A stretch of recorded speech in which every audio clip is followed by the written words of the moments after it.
Hello everyone and welcome back to my channel. So I am at it again.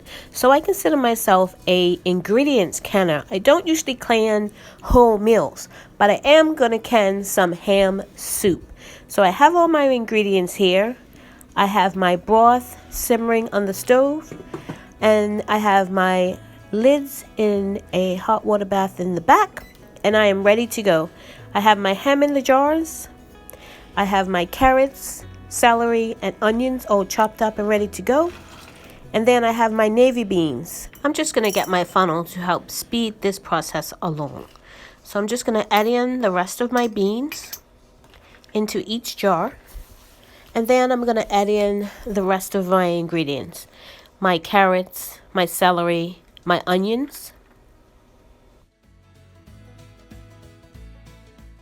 Now that I have all my ingredients layered into their jars, I'm going to add some seasonings. Now I'm going to use this garlic herb, no salt seasoning, and my adobe mix, which also has no salt in it, because the ham is quite salty, so I don't think it needs any additional salt.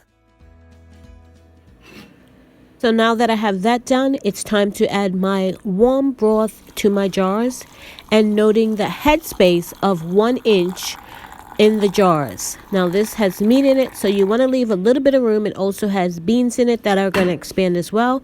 You don't want to fill this with ingredients right up to the rim.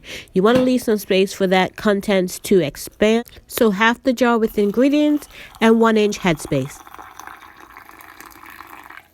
So now you need to debubble your jars and make sure you get all those air bubbles out from around those ingredients.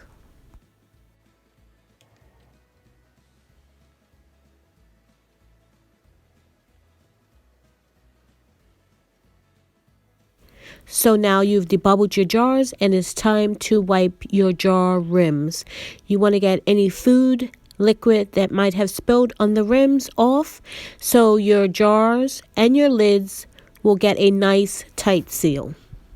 So this is done with some vinegar and a napkin or a clean towel.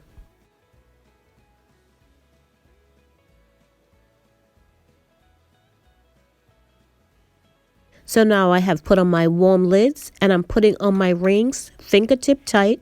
Now this is a step I still have a problem with. I tend to put them on too tightly, so I'm trying my best here to put them on just fingertip tight so I don't have the problem with siphoning. Fingertip tight is all you need. You don't need to crank them down. Into the canner they go. They are warm jars and I'm putting them into a warm canner.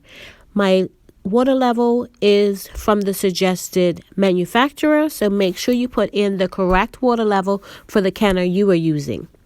You're going to set the time. Timing is very important.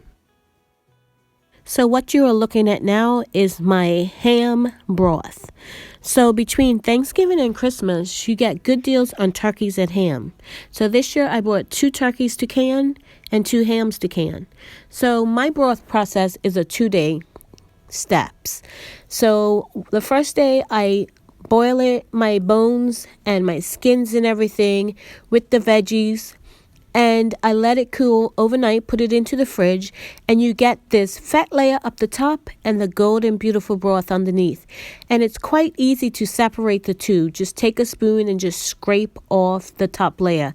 And it comes off quite easily. As you will see, you're left with the broth underneath and all that fat on the top comes off, and you can use that for something else. So I will just warm my broth, put it into my jars, and can it up like I regularly would.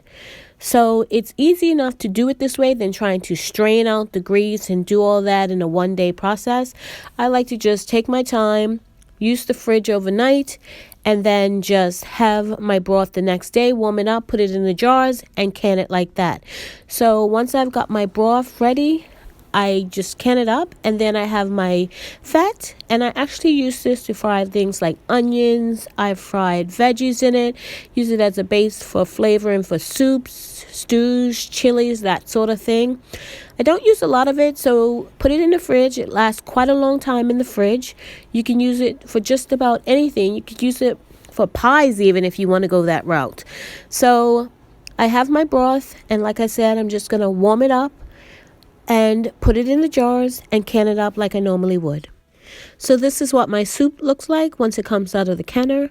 I sit it on my counter on a silicone pot rest, so it's not sitting on my cold counter. Because my kitchen is so cold, I actually cover it over with a dishcloth just to keep them warm while they're cooling down, so they don't cool down too rapidly and possibly crack.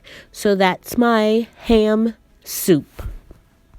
Thank you so much for watching. If you haven't subscribed, please consider subscribing. Hit the notification bell to be notified when we upload videos.